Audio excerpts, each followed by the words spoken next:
Welcome. Today we are going to talk about the difference between a training track and a practice track. So training tracks for our purposes, we're going to define as tracks laid by you or another person. You know, where you're wearing the shoes, you're using the sticks, you're going out, you're laying the track for your dog. Now a practice track is an integral part of the training process for your dog. Practice tracks for our purposes are going to be deer that are known to be fatally hit or that are reasonably suspected of being fatally hit. Ones that aren't going to go great distances, 60, 80, 100, 200 yards, but ultimately are going to be fairly easy tracks for the dog. So I will add that practice tracks are going to be essentially untracked deer. You were a buddy, maybe shot the deer, you know it's a good shot, you've got down, you've inspected your arrow, that indicates a very good shot, or you know the blood trail, or even perhaps you see the animal go down in the distance. We want practice tracks to be untracked in the beginning because it's one of the things that we cannot simulate in training. We cannot simulate a track that a human hasn't been on. As you dive a little deeper into your practice tracks, you're going to want to have somebody track at a short distance and then maybe go off in various directions to kind of simulate a point of loss of a hunter. The point of loss is where the real work starts for your dog. The reason being, on a track that somebody else has tracked or maybe multiple people have tracked, they're going to pick up scent on their boots and they're going to track off in various directions. So this can create issues for the dog, especially when the dog is young.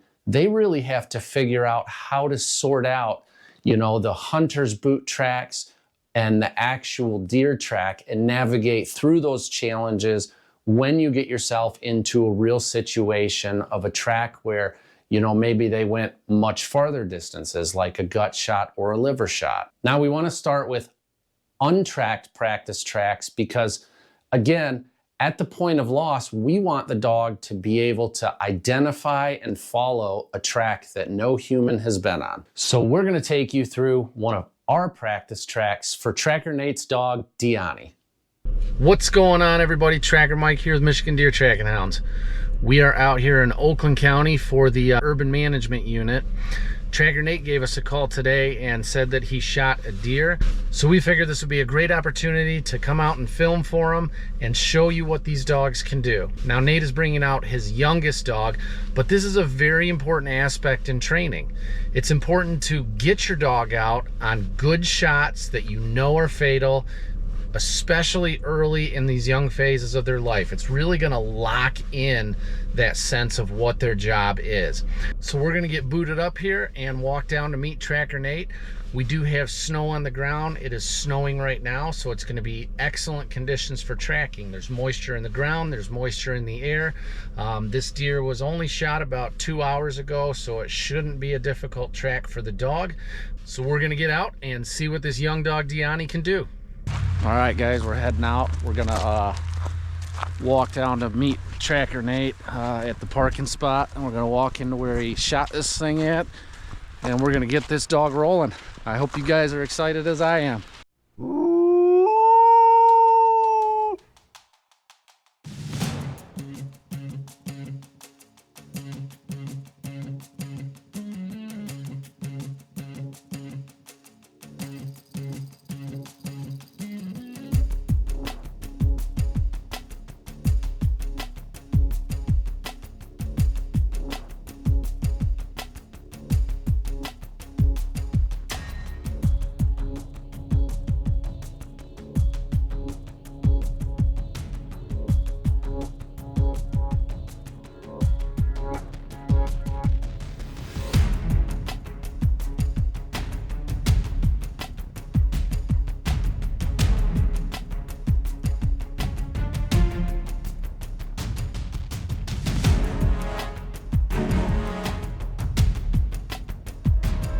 All right, guys, we are out here with Tracker Nate. We're gonna walk out to the shot site. We're gonna get this dog rolling, and we hope you enjoy all the action.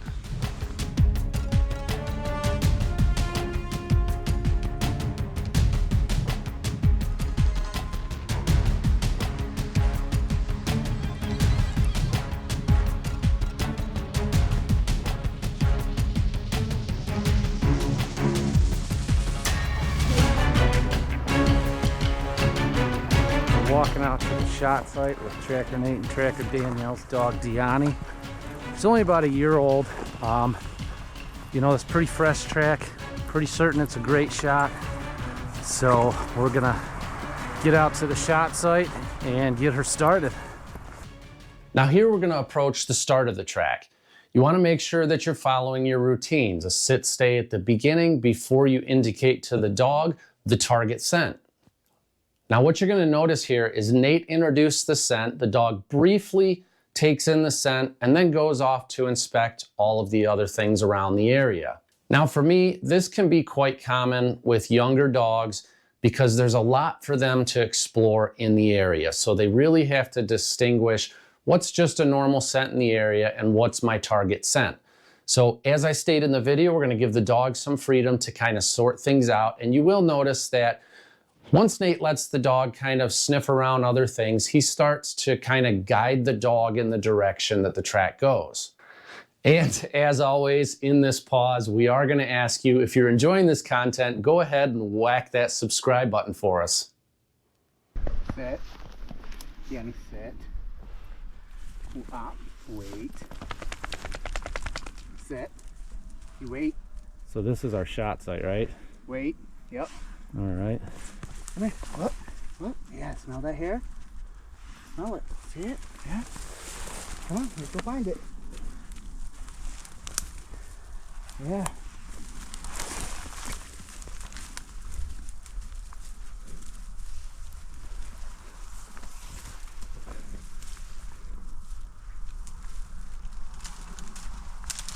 It's okay. Come on, let's find it. Where'd he go?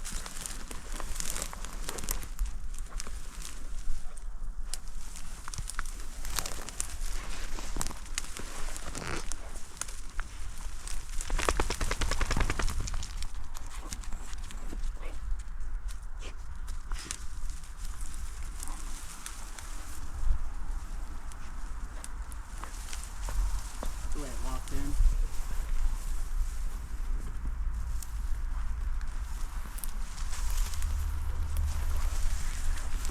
In the beginning with young dogs, we are going to give them a lot of freedom to kind of sort out which direction to go. There's a lot of, you know, new things and exciting things, especially for a young dog.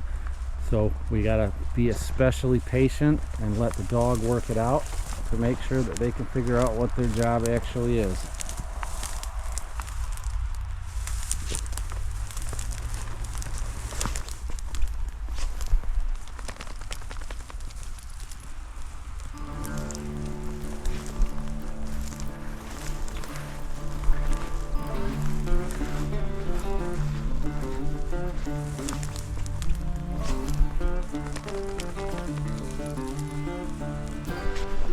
Nate's just pointing out a good pile of blood here.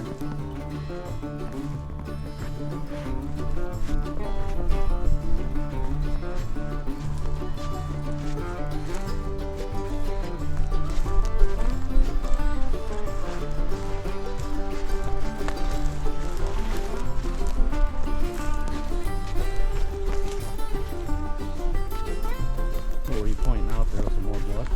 Yeah, it ran up this way. I haven't went past this site. All right. I did have last visual over this way. I walked out that way though, so she's kind of on a little bit of boot track. So from here, we don't know which way it went. Went that way. Last visual was past that by that tall tree right there. All right. So we know it went this way, but this was the last spot that Nate actually initially tracked it to. He tracked it about, I don't know, probably about 50 yards. Do you want us to wait here, or?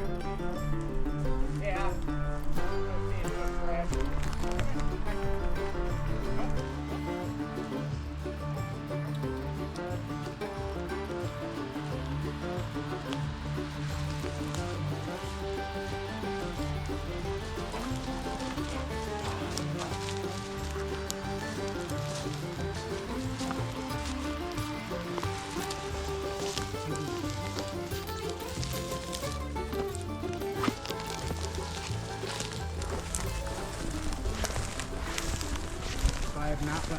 this side past it. There's blood right here.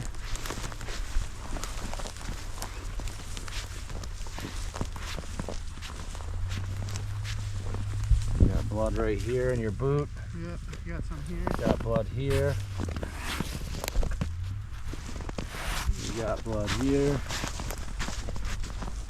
Hopefully we'll be getting close and we'll see what this dog does. We got some good blood here. Bunch of blood up here.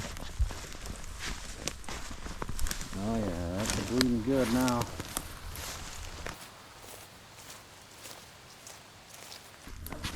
I don't expect that it'll be very far from here. She is burning this track now. See if I can catch up and get some footage of her. Oh, it's bleeding everywhere, right over here. She's way up here.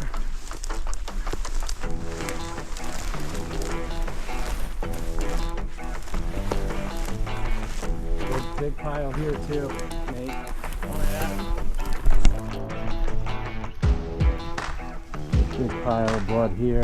Here. We got blood. You got blood over there. A little bit could be my boot though. We got blood over there. We got blood here. We got blood going down this way, Nate.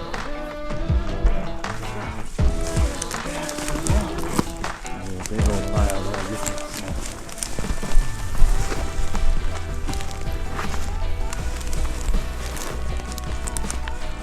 Dog work her nose.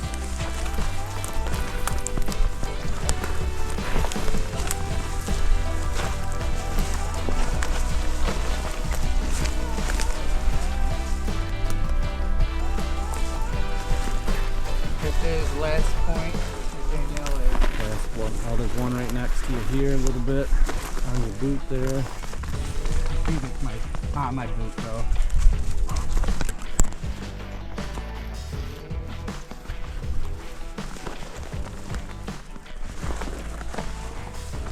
So before the tree was your last confirmed. Yeah, last confirmed is there. Got some here. Okay. Up here. Back on it. She's back on it. Nice. She's working this. Right there's the last point. All right. So this is going to be our last stop in this video, but it's a very important aspect of this track because the dog is really telling us something through their actions during this portion of the track. So the dog here actually runs by the turn where the deer ducked into a thicket and ended up dying. So she goes around the outside, comes up to the top of the hill, and the wind was just right for her, and you're gonna see her head pop up and essentially point right at where the deer was fatally hit. And she does this multiple times. As she realizes that she passed by the animal, she works the air and works her way back towards the track, ultimately to find this deer for a recovery.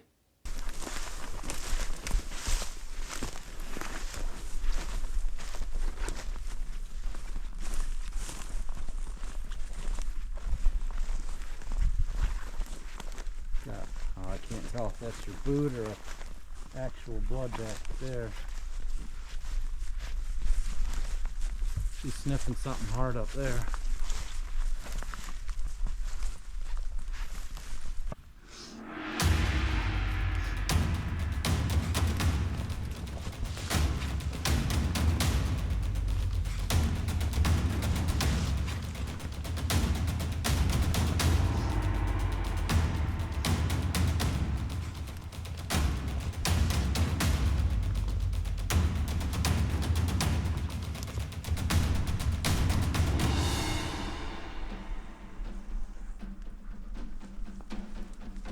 I think she came off the track. She's gonna work her way back. Might be dead in the oak pile. Gonna bounce in there to hide.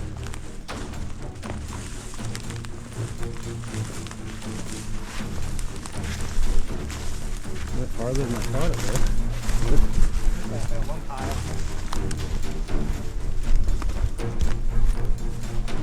Yeah, pretty good, I think. Found it. And we we got it, that deer. All right. Good girl. It was in that oak pile.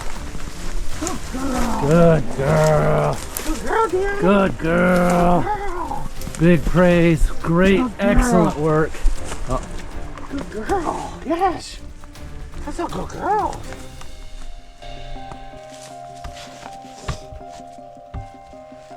So we want to let them go explore their find. Eating corn. Or he's eating corn.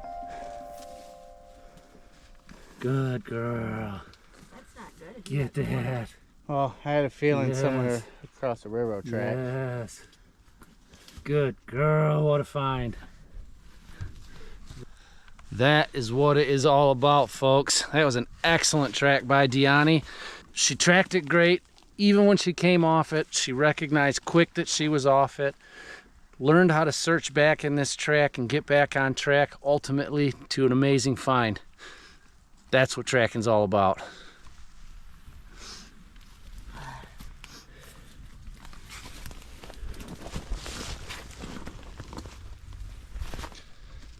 So we're gonna get this thing out of this hole where it ended up going down. We're gonna take a look at the entry and the exit. I mean, it looks like a fantastic shot, but this is ultimately a testament to how tough and how far these deer can go.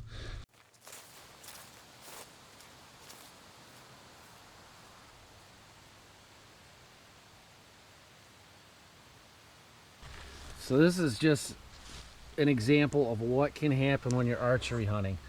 So here's the entrance. If you push that leg back, so literally it's almost right in that vital V. So we got this vital V right here, but it looks like what happened is it deflected off of the edge of the bone here. The second entry is further back, and then it went straight back. So I think we're looking at a heart lung shot here, but that's just a testament to what exactly can happen. I mean, just from nicking a bone, it deflected way back. Okay, what is this? What is that? Yes, good girl. You're like, I want to fucking go. I definitely nicked gut. Yep. I told you I saw corn. Good find. Good find. Yes. Yeah, that arrow kicked fucking back because he was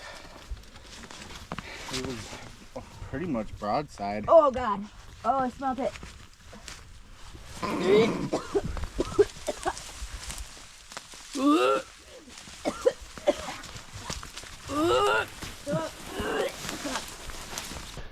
All right, guys.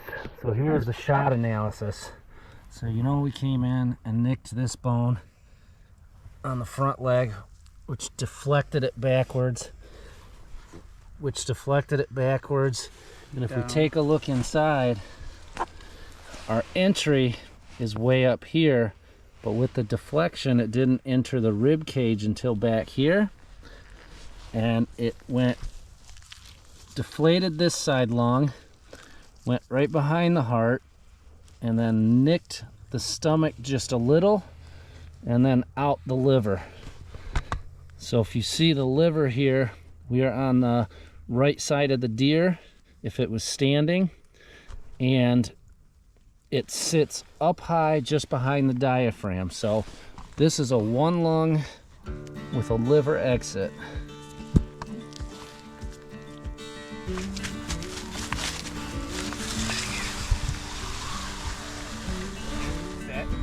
Sit. Danny, sit. Sit. You gotta sit.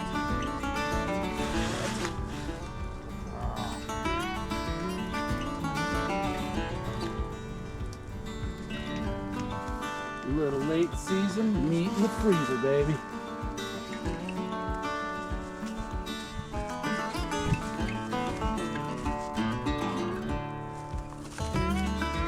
Good find. Good find. What a performance by Dyani. That was a great track. During the track, we got to see Dyani went off track twice. You know, she's a young dog. At the start, she was exploring both directions from the direction the deer came. Once she got going, she locked onto the track. The first spot she went off, she kind of got in that head down straight line mentality, and she needed to be corrected. She got back on track, and then she burned it. And then right at where the deer was dead, where we found it, she missed the turn where it ducked into that thicket and went up on a hill, but she recognized it immediately once she got up there and corrected herself, turned around, came back, found the track again, and ended up doing exactly what she's trained to do, which is find dead deer. Tracker lifestyle. Gotta love it.